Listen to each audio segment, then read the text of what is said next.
Okay, hello there.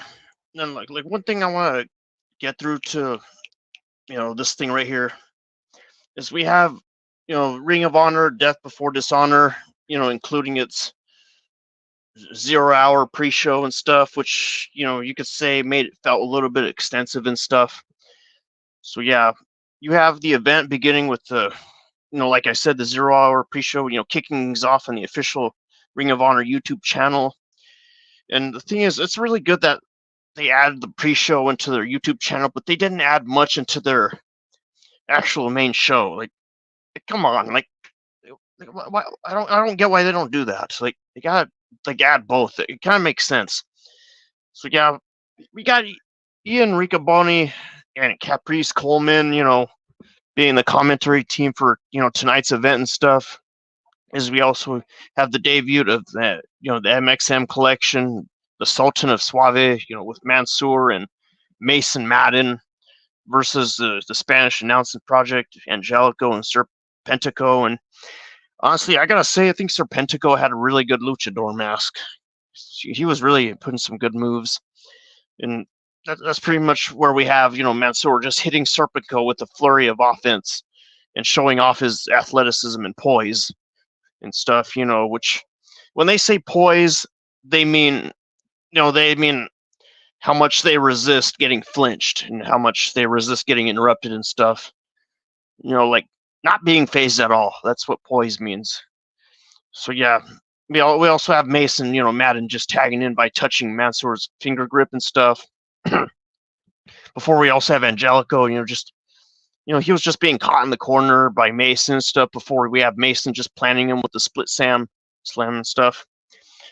Yeah, it was kind of funny and cool how the MXM was just doing those poses and stuff as a tag team.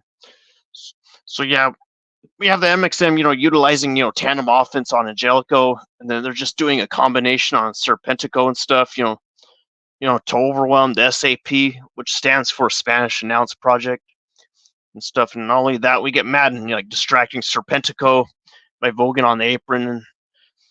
And then, we also get Mansoor just drop kicking Serpentico before Mansoor just flattens Serpentico with a spine buster.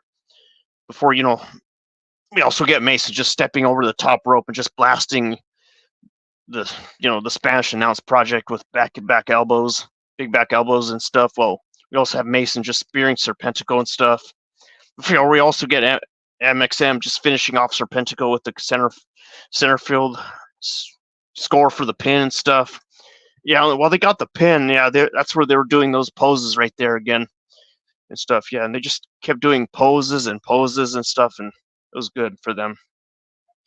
So yeah, also after the match, we also had Maria Canales just walking onto the stage and stuff, where he also applauded MXM and stuff, telling them good work and that.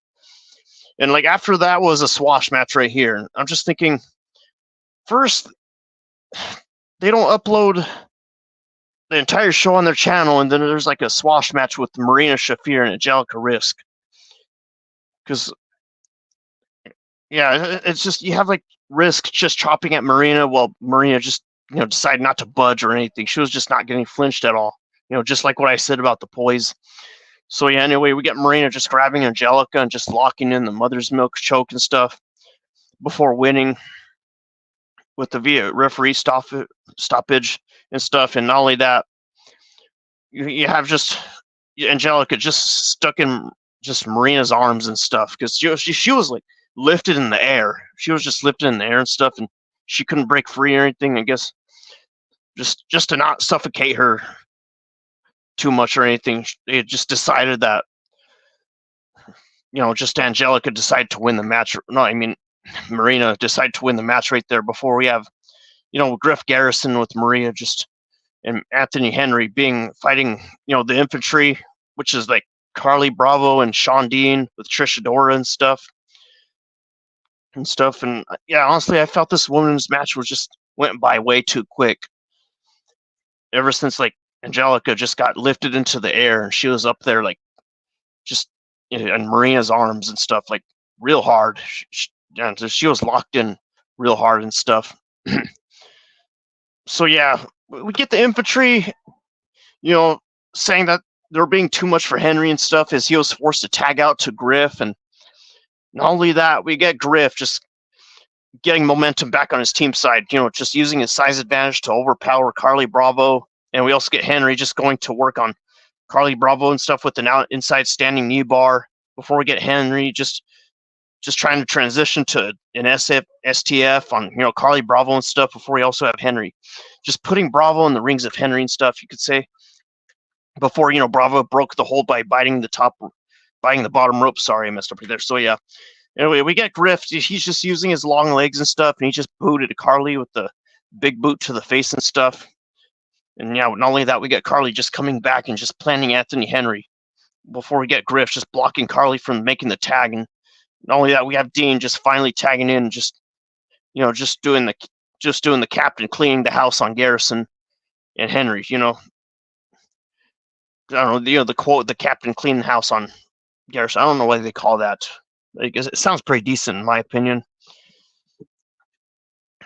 And yeah, I was like really looking forward to them like putting like the rest of the details and the shows onto the YouTube channel, but they only gave us an hour of the 0 hour show, you could say, and some backstage stuff, not the main show, anything along the way. I was wondering just why did they do that? It's come on, I wanted all the details, but instead we just have to deal with the backstage stuff and the 0 hour, mostly that. It was mostly that and stuff. So yeah.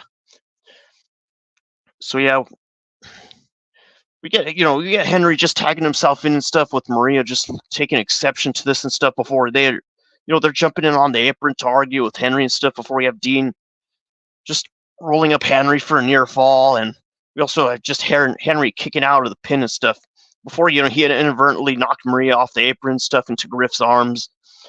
Yeah, because that part right there, yeah, she landed on Griff's arms just perfectly right there. You got the infantry just blasting a stunned Henry with the boot camp and just picking up the pin right there and stuff.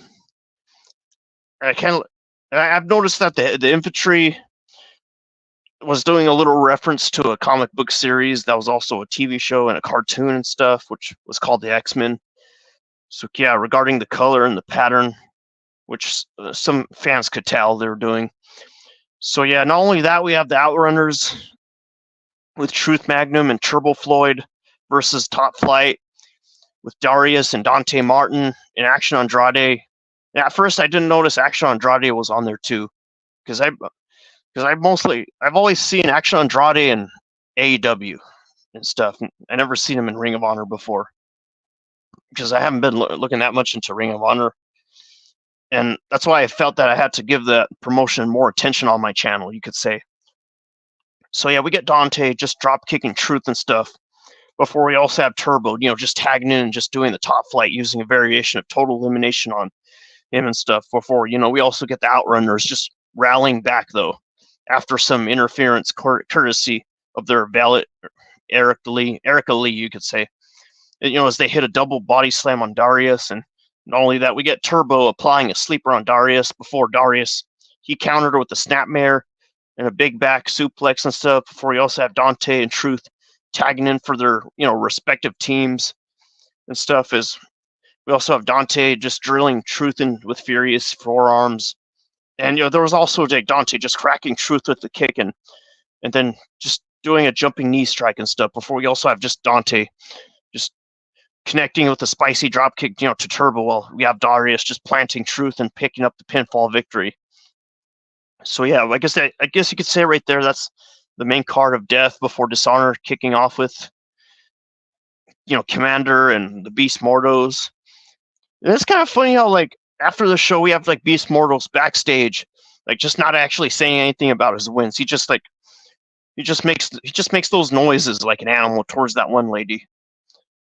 So yeah, we get, the Beast Mortos, catching Commander on the arena floor, and then, power bombing him on the, on Abraham tees and stuff.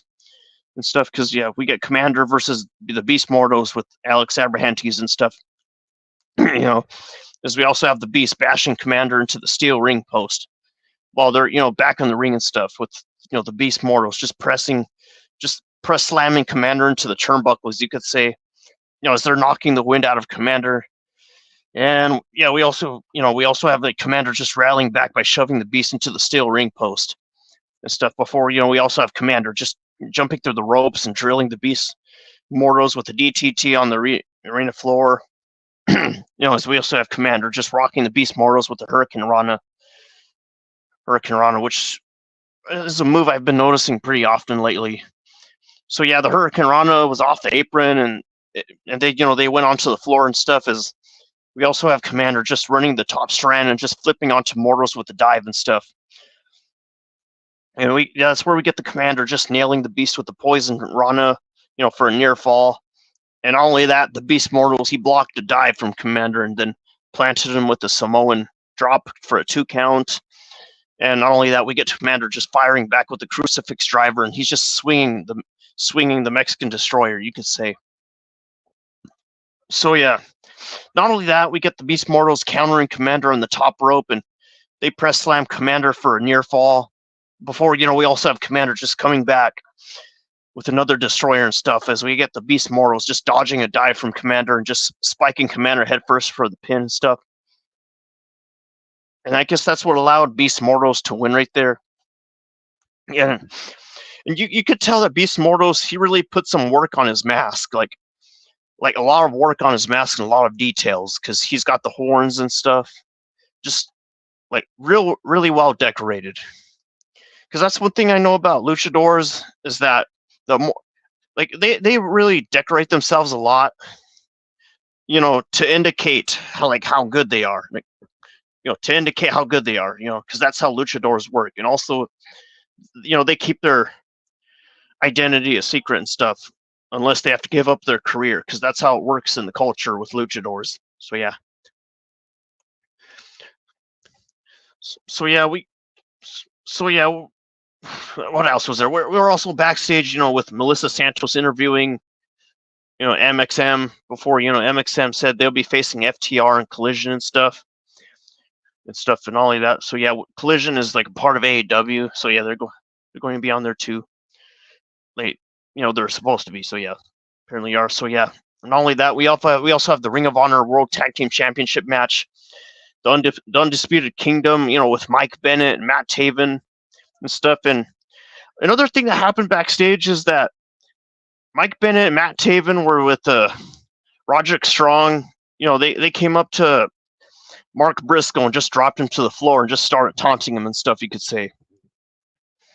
Trying to convince him that they're trying to talk him into not focusing into his wrestling career and stuff, saying that his family is important and stuff. And before we have them just coming up behind Mark Briscoe and just hitting him in the back with a weapon and stuff.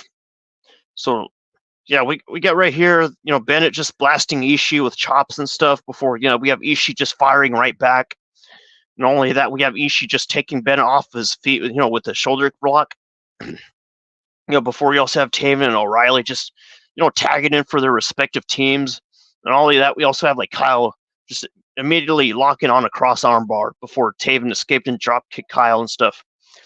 As we also get Kyle just jumping off the apron and just delivering a knee strike to Bennett and stuff. Before we also get Ishii just wiping out by just a tope suicida from Taven. Yeah, but we get Kyle just blocking Taven with the jumping knee strike before we have just Kyle just battering Taven with kicks in the ring and stuff before we have Taven just hitting Kyle with the thrust kick, while we also have him just knocking Kyle to the ropes and stuff before we get Kyle just trying for his comebacker lariat before Bennett was positioned outside the ring, close enough to hold Kyle, while Taven just jumped over the top rope and landed on Kyle and stuff. And that kind of teamwork, I like when wrestlers do that. One holds the other and the other just lands on top. I like when that happens. That's the thing right there. So yeah, we also had Kyle just trying to mount a comeback. But there's the Undisputed Kingdom just planning Kyle with a proton pack for a near fall. Before, we also have Kyle just finally making the tag, with Ishii being brutalized and punished. Just being brutalized, and they punish the Kingdom with power moves and stuff before we have Taven Taven, just cracking Ishii with the kick of the king. And, as we also have just Taven calling for the Hail Mary and stuff, and yep. And that's what managed to stuff Ishii right there in the situation. Yeah, we also had, just Ishii just getting right back up just to, to his feet and stuff. Well, we have Taven and Bennett being shocked and stuff because they didn't think he would handle that very well. So, yeah. We also had Ishii, hitting a brainbuster on Bennett and stuff before we also have Kyle just locking Bennett in a knee bar. Before we also have Kyle just frog splashing Kyle, as we see both teams getting to their feet and just trading forearms and stuff. And not only that, we also have just Ishii and Kyle just using the total elimination on Taven and stuff. But, before we get Ishii just rocking Bennett with an avalanche brainbuster and just Kyle just smashing Bennett with, just chasing the dragon and stuff. We also have just Taven just jumping in to break the pin attempt. So we also apparently we had Don Callis up there too and stuff. And honestly, yeah, Don Callis, he shows himself pretty often in AEW, more often than he does in Ring of Honor, I noticed. Because Don Callis is the one leading the Callis family and stuff. And yeah, so yeah, we also get Kyle Fletcher just walking down to the ring and stuff. As we also have Kyle Fletcher just taunting O'Reilly and stuff now. Before, we get just Don Callis just jumping on the ring apron to distract referee Aubrey Edwards and stuff. And Aubrey Edwards, I see. Aubrey Edwards, I recognize her from that little video game Fight Forever.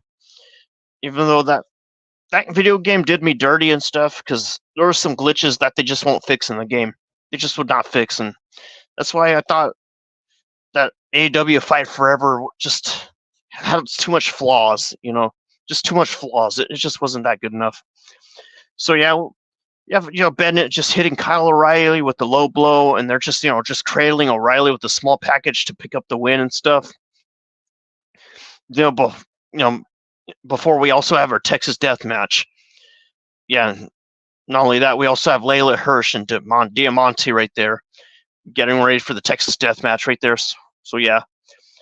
And you can say the fight began right away because both women were swinging chairs at one another at the top of the ramp and stuff before Diamante hurled Layla off the ramp and the table below and stuff. Before we have Layla just getting to her feet just before the 10 count. And I gotta say, they really couldn't make the other women's match as good as this one, you could say, because the other women's match during the 0 hour was very short, and I did not like that. I just didn't like that at all. I guess. I mean, they can show that on their YouTube channel, but they couldn't show the actual. The rest of the matches or anything outside of after the 0 hour, they couldn't upload enough of the matches. It's just that kind of disappointed me because I really needed that for the video, you could say. So yeah, anyway. So yeah, we got Diamante, just tying up Layla in the Tree of Woe in the ring and stuff. Before, we also have just Diamante just bringing out steel chairs into the ring and stuff, and then propping the chairs against Layla's face and stuff. Before we have, Diamante just drop kicking the chairs into Layla's face. Before we have Layla just being busted wide open, you could say, which, leads to the part where blood is being shown in the match because it's hardcore professional wrestling. And real wrestling fans like that stuff. That's the thing right there. That's good because when they show blood in a in an event, you could take that as a sign of dedication and hard work because they're willing to bleed for their career. That's what thing right there. That's the thing. I could actually repeat myself. They're willing to bleed for their career because they're dedicated and they're trying to put hard work for the fans and stuff and for what they do, for what they stand for. Yeah. So yeah, we get we get Diamante just crashing headfirst into the chairs and stuff. As we also have just Diamante. Diamante's head was just having a lot of blood on her stuff because she's just trying real hard to go through the match. She's working real hard. So yeah, we also have Layla just opening a bag of thumbtacks and just pouring them into the ring and stuff. And you could see, thumbtacks are pretty hardcore. I mean, just because thumbtacks are tiny doesn't mean they don't hurt. especially when you're slammed right on top of them. So it's like just landing back first into a cactus and stuff. Yeah, that's what you could say. So yeah, we also have Layla just suplexing Diamante off the turnbuckles into the thumbtacks. As we also have, Layla just pouring more thumbtacks on Diamante's body and stuff. As Layla just tried for a moonsault before just Diamante dodged it and stuff. Not only that, we have Layla just landing right into the pile of thumbtacks and stuff. As we also have, just Diamante just bring out a roll of duct tape and stuff, and with Diamante just taping up Taylor to the ropes and stuff, which kind of reminds me of what happened in the Blood and Guts, where where Swerve and Jack Perry were stuck to the cage, even though Swerve has managed to break free and stuff. Yeah, and like I said in another video, that was a big match right there compared to the other short matches that happened during Wednesday. So yeah, we also get Diamante just grabbing a flip-flop lined with thumbtacks and just smashing into Layla's forehead. As we have Layla just pulling herself free off the duct tape and stuff before, we also get Diamante just placing barbed wire wrap boards into 4 steel chairs outside the ring and stuff. And I'm telling you, super hardcore stuff, just fantastic. Just what a real wrestling fan needs, because this is this is actual competition right here, like real intense competition, like they're fighting for their lives or something, you could say. So yeah, we get Layla, just putting a ladder and a table in the ring and stuff. As we have Layla just tying Diamante to the table, with duct tape. Before we also have just Layla climbing the ladder and just moonsaulting from the top of the ladder down into Diamante and stuff, just crashing through the table and stuff. With both women just being down. As we have, legit Layla just getting to her feet just before the 10 count and stuff, which allowed her to be declared the winner and stuff. Yeah. Because that's the thing. Because that's the thing right there. If a 10 count is made, that also declares who's the winner and stuff, not just the 3 count. Kind of like what happened to my freaking character in Fight Forever. He lost in a 10 count outside that damn ring. Honestly, I kind of lost my motivation for that game, AEW Fight Forever. It was just, it needed more work. That's the thing right there. So yeah, we also get the Ring of Honor Pure title match. Wheeler Yuta versus Shane Taylor Promotions, Lee Moriarty and stuff. I gotta say, I think, yeah, so yeah, anyway, the judges for the match were Larry Lynn, Paul White, and Christopher Daniels. So yeah, because I know Christopher Daniels is one of the EVPs in, AEW and stuff, and not only that, backstage, you have Paul White, having his own little announcement that he was appointed to the board of directors. That's the thing, because Paul White came up to Matt and Mike saying that he's been noticing that they've had having some shenanigans lately, and that was the bad news. And the good news was that Paul White was appointed to the board of directors or something. I forgot what it was called, but anyway, for Ring of Honor and stuff. And yeah, you could say that Big Show, Paul White, aka Big Show, he really did his time real good in the WWE back in the good old days. So yeah, we get Yuta just trying to issue a warning after hitting Moriarty with a closed fist strike. This was being done, and to retaliate a closed fist strike from Moriarty before the ref didn't see Moriarty using it on Yuta and stuff. So we also have Yuta just applying another armbar before Moriarty went for the ropes. As they're using his second rope break, and you have Moriarty just wrenching Yuta's arm and stuff. As they do the shoulder, over the top rope, and Moriarty and Yuta just traded forearms and stuff. As they go, just trading the forearms, just going back and forth, just back and forth, because that's another thing I like seeing right there. So yeah, we get Lee connecting with the running clothesline in the corner, with Yuta just retaliating with the lariat of his own and stuff. Before we also have, Wheeler Yuta just jumping off the top and connecting with the forearm smash. So we have Moriarty just delivering a high impact move, which leads to a superplex to Yuta from the top rope. As we have Yuta just blocking a pile driver, but we get Lee just striking Yuta with a closed fit. while being issued a warning and stuff, as we have Lee just dropping Yuta with the straight jacket and stuff before. We also have just Yuta just cradling Moriarty for a near fall. As Moriarty also kneeled back into position and stuff. Yeah, but Yuta, decided to touch the bottom rope, to just have another rope break. Otherwise, the match would have ended right there, I'm sure. So yeah, we get the champ connecting with the tope suicida to Lee and stuff. Before we also have Yuta just splashing Lee Moriarty from the top rope for a near fall. As we also have Moriarty catching Yuta in the submission. But as we have Wheeler Yuta just getting desperate and using his third and final rope break and stuff. Before the challenger was ahead in points and stuff, as we also have Yuta just putting Lee in the cattle mutilation and stuff, which is what they call it. Not only that, we have Lee just having to use his third and final rope break.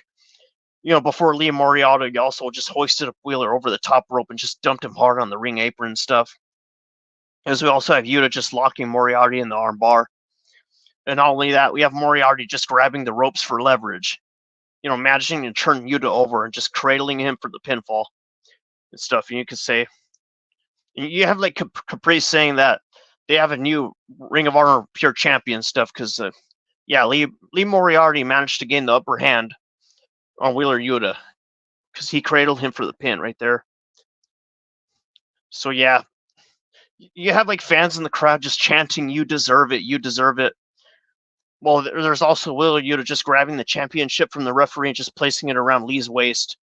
While we have Yuta just shaking Moriarty's hand because he's trying to be a good sport right there. That's a good thing right there of a wrestler. That's good sportsmanship because, like you think like Wheeler Yuta could have been disappointed and stuff, like angry and stuff, but no, he just placed it around Lee Moriarty's waist and stuff. He shook Moriarty's hand, like just give him a good handshake, which is good sportsmanship. You could agree with right there. So not only that, there's also the Ring of Honor Women's World TV Championship match. Billy Starks versus Red Velvet. And the thing about these two were really talking trash towards each other backstage, like lots of trash. They were really provoking each other and stuff. So yeah, we also have Billy Starks just stomping Red Velvet in the Tree of Woe and stuff. Before, we also have Billy yanking Red Velvet by the hair, which means like there was, where she was just throwing Velvet across the ring and stuff. As Red Velvet really back into the chops right there and stuff. And you could say, as we also have Starks just cracking Red Velvet with a kick out of nowhere. As we also have Red Velvet just rocking Starks with the suplex. And I just want to say, like, due to having the name Red Lightning Boa, I would like to approve of the name Red Velvet. Catchy name in my opinion. I think it's catchy. The name Red Velvet, because red is to me, like, red seems like a real wrestling appropriate color. That's what I think. It's like real appropriate, especially when wrestlers are bleeding. You could say, for their dedication. So yeah, we get Red Velvet just connecting with the stunner. Not only that, we have Red Velvet just following up with the DDT for a near fall. As we also have Red Velvet, just smashing Billy with a Meteora. Not only that, we have Billy just climbing to the top turnbuckle. Before we also have Red Velvet just meeting Billy up there and just bringing Billy down hard with an avalanche victory roll for a near fall and stuff, which sounded pretty hard. So yeah. Anyway, we get Billy just applying a sleeper. I don't know where my brain was thinking right there. So yeah, she applied a sleeper on Red Velvet before. Yeah, we also have Red Velvet just escaping.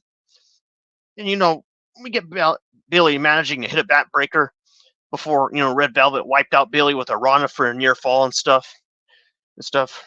And all of that, we have Velvet just trying to follow up with the stunner from the top rope and stuff before Billy called for Doc Samson to check on her neck and stuff. Yeah, because she looked like she got hit in the neck pretty hard and stuff, you could say.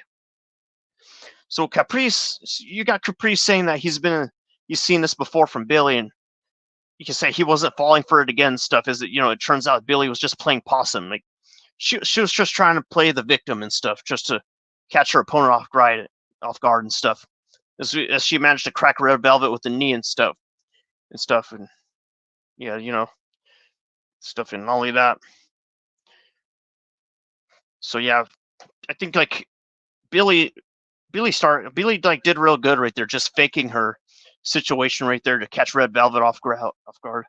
So yeah, we also have Red Velvet just falling to the mat and stuff before she was playing Possum 2 and stuff.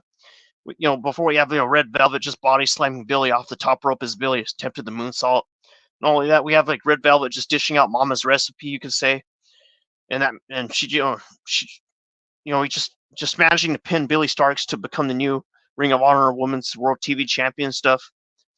So yeah, Billy Starks was out of the picture right there because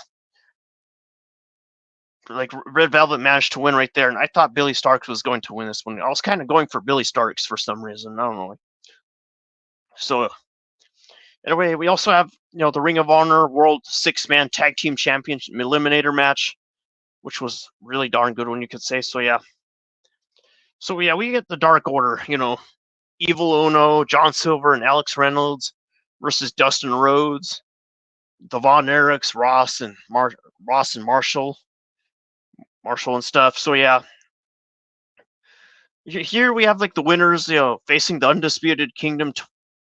So yeah, the winners will face the Undisputed Kingdom tomorrow night. At the Battle of the Belts X and stuff, so they can crown new champions, you could say, and stuff. So yeah, we have just Ross just taking down Evil Uno with the sling blade before we have Marshall just tagging in, just dropping Evil Uno with the drop kick before we also have Ross just tagging back in and just having the Von Erichs hit Uno with the double drop kick.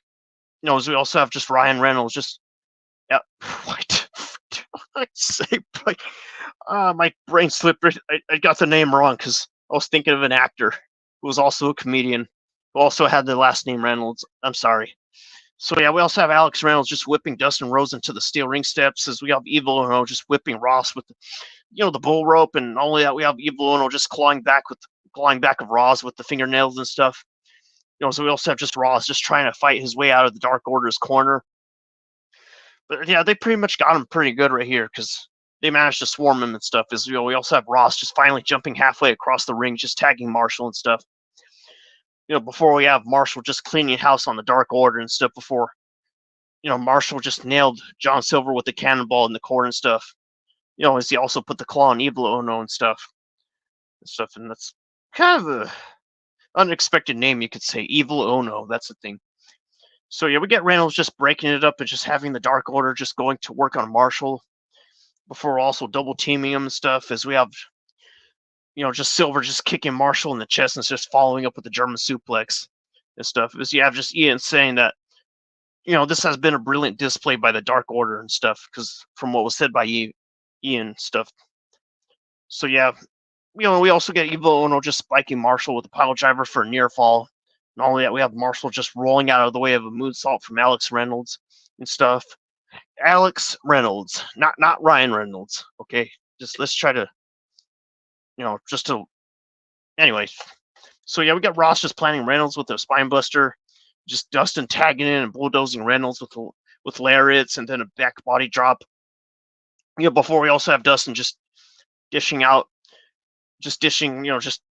snap power slams to Dark Order members. Before we also have Dustin just rocking Reynolds with the crossroads and stuff. Before we also have Evil Uno, just jumping it to break up the pin attempt and stuff.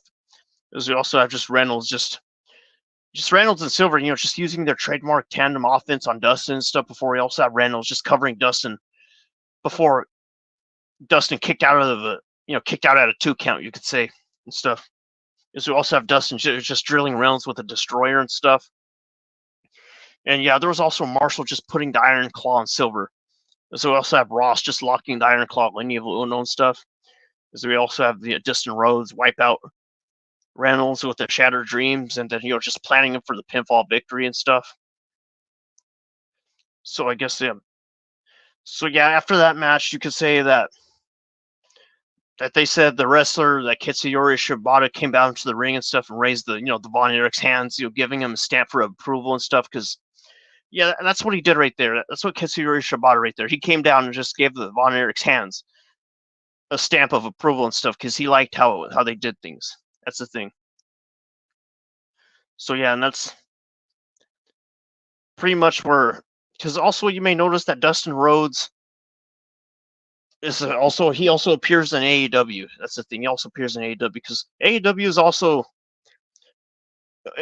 also owns Ring of Honor. They bought it a long time ago, you could say, because it was bought by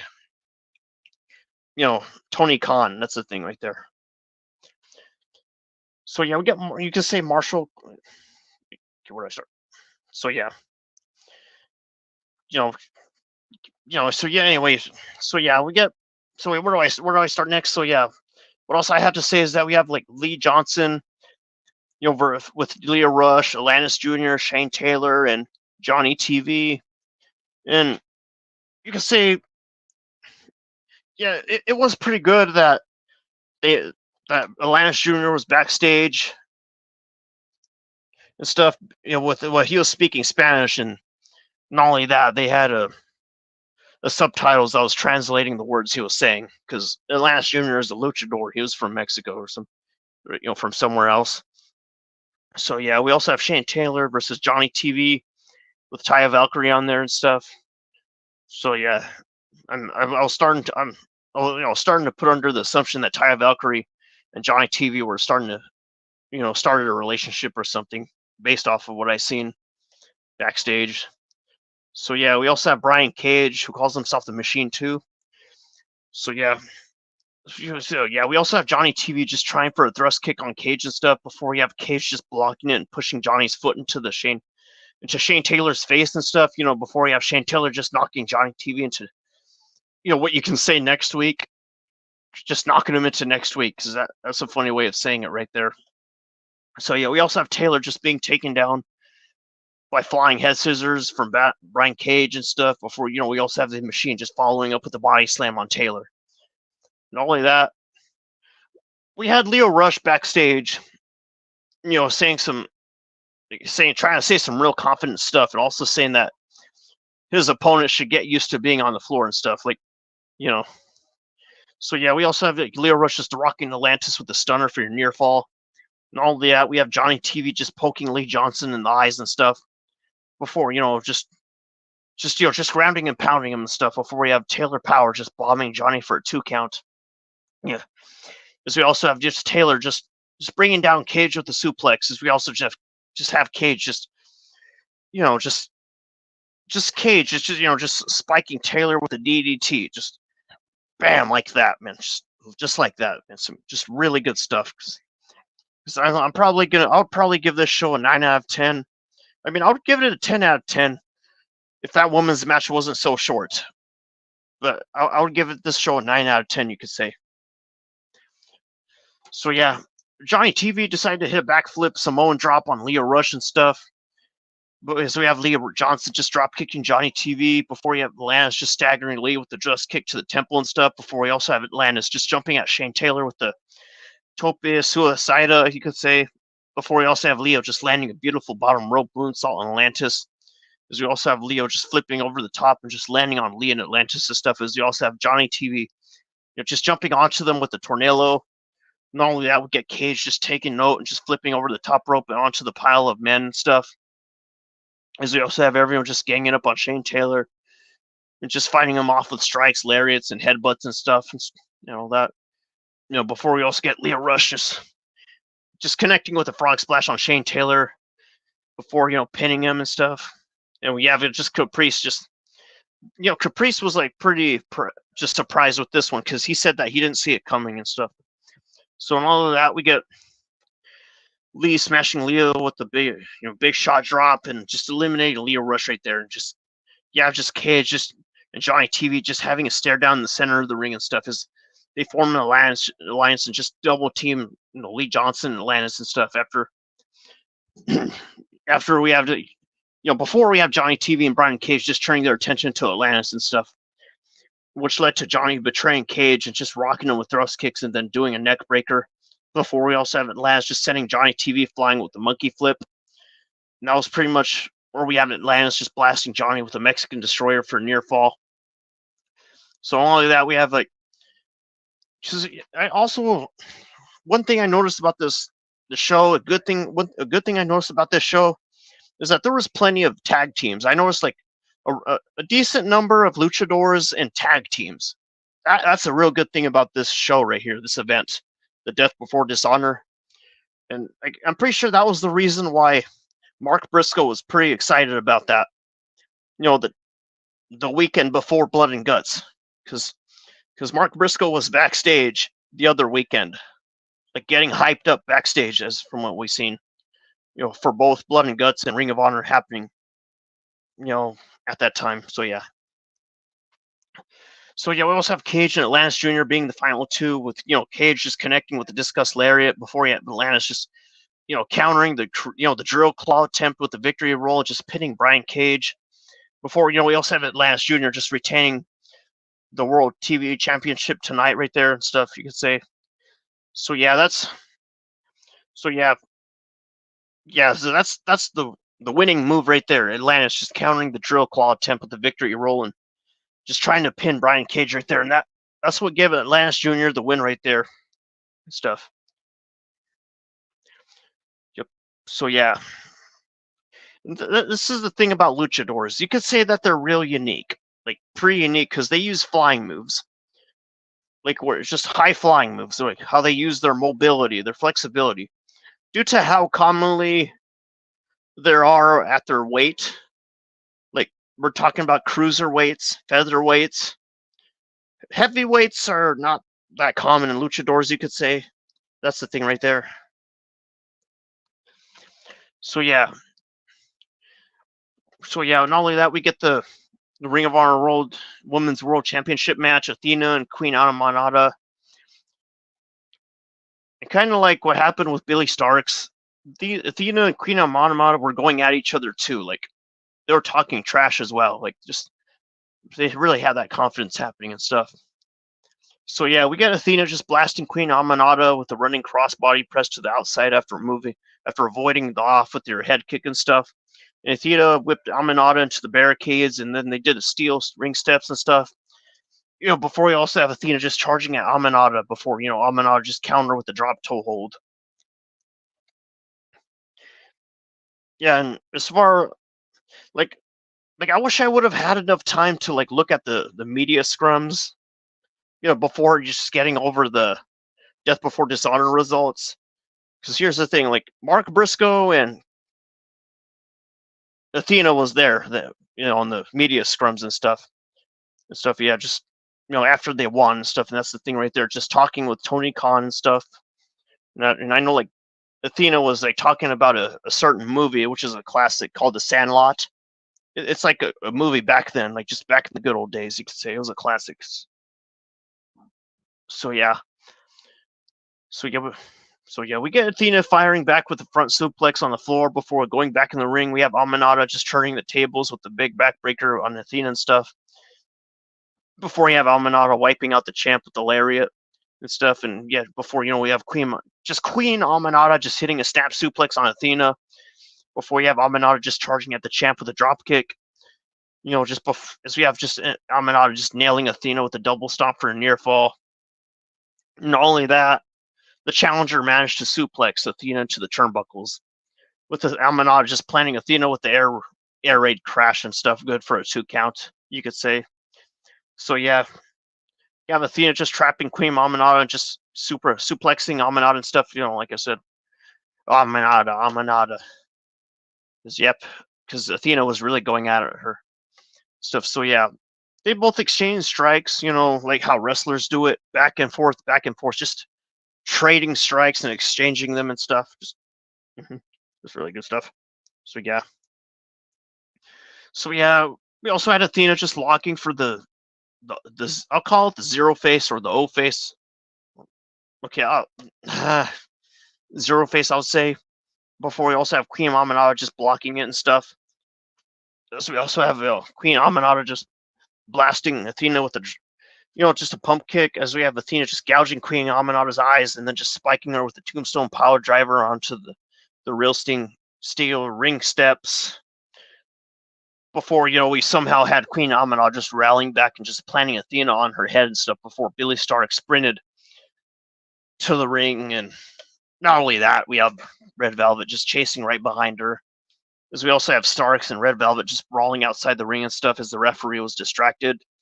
Not only that, we have Athena just calling out for Lexi Nair. This when Lexi just handed her the microphone, and Athena just decided to make some moves on Queen Amanada with the microphone, just hitting her and stuff. Before then finishing off Queen Amanada with the O face, just retaining the title. And yeah, that right there, we had, Athena just retaining the title from Queen Amanada. She managed to win that match right there. And I could say she did sound a little bit rude in the media scrums. Because, I guess, because here's the thing, yeah, Athena was like a little bit rude towards Tony Khan and stuff in the media scrums, but you can tell, besides that, you can tell that Athena missed the good old days. Like, she really missed the good old days because she was talking about the 90s and stuff, and the movie Sandlot, which is a classic right there. So yeah, that was it right there. So yeah, you have a. So yeah, it was also announced that Leo Rush will be facing Pac, also in Collision and stuff, which also happened right now. So yeah, because you have some of these fighters who are also preparing for Collision. That's the thing right there. So yeah, Thunder Rosa will be. See, Thunder Rosa also took on Maya World and a trio match premieres athletes, with Orange Cassidy, Johnny TV, FTR, MXN, and all that and stuff. So yeah. So now with the Ring of Honor World Championship match, there was Mark Briscoe versus Roderick Strong. And here's the thing. Roderick Strong has some history with Mark Briscoe and Jay Briscoe. And that's the thing. Roderick Strong used to be close friends with Mark and Jay Briscoe before something happened to Jay Briscoe. And you have just Roderick Strong just giving out that he really looks down on Mark Briscoe as a little brother, and that Mark Briscoe isn't as good as Roderick Strong. In Roderick Strong's perspective, that's the thing. So yeah, Briscoe was dodging a drop kick from Roddy, and not only that, Briscoe just chopped Roddy outside the ring and stuff before we have just Roderick Strong, whichever. So yeah, Roddy fired back and just blistered up Mark's chest with stiff chops. Not only that, we have Mark Briscoe just charging and launching himself off the steel chair, just wiping out Roderick in the front row and stuff before you have Mark just looking for the froggy bow and stuff before Roderick raises his knees to counter and stuff, and you get Roderick just rocking Mark with the backbreaker and stuff before you have Mark just firing up with a move called the Redneck Kung Fu and stuff, which yeah, the Redneck Kung Fu, which I like that name. Kind of a catchy way, in my opinion, to name a wrestling technique. So yeah. We also have Briscoe just dropping a cactus elbow from the apron onto Roderick and stuff. Before we also have just Briscoe wiping out Roderick with a sit-out missile drop kick, and then a fisherman's buster for a near fall and stuff.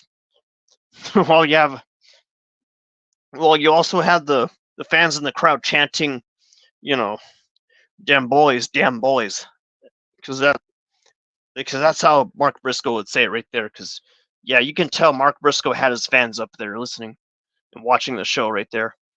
So yeah, we got Mark, attempting the J Driller on the apron and stuff before Roderick decided to block it. Not only that, we have Roderick just planting Briscoe on the apron with a backbreaker.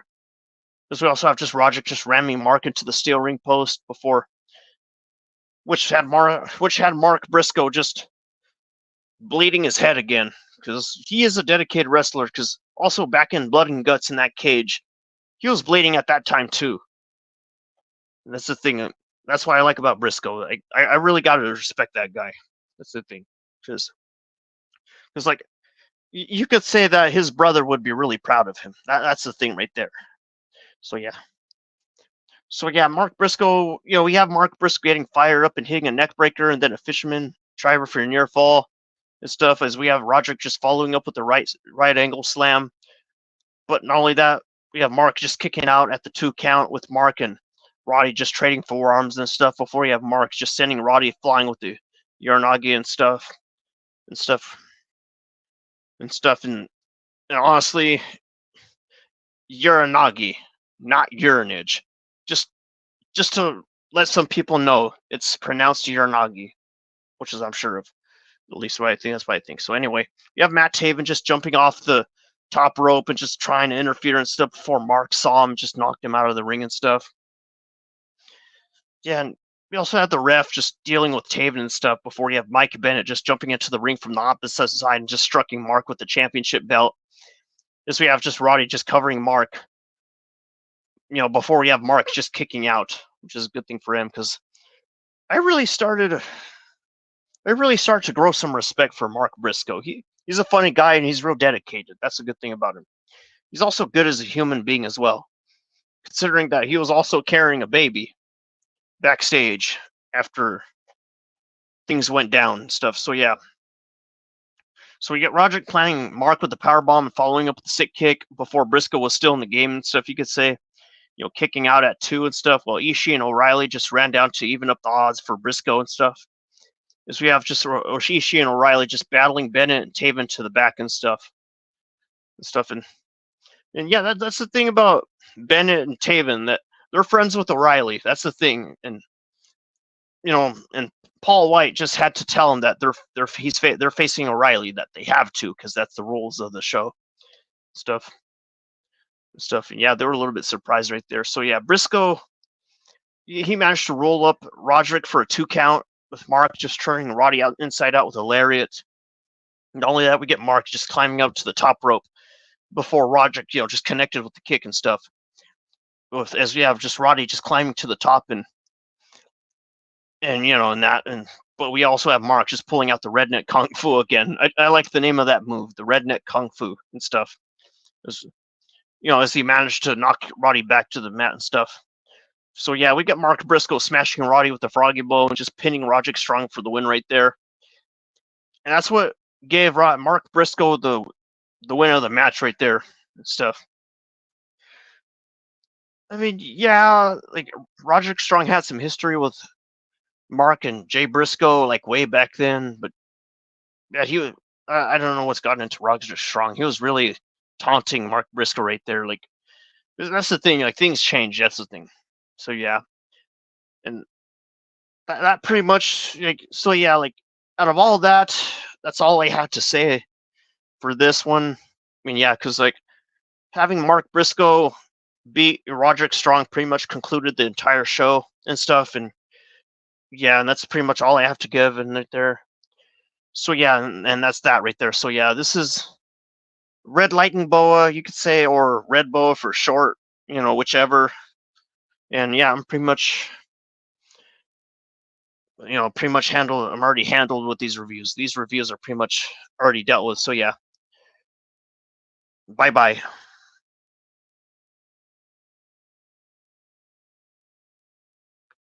If the end button can work. Okay.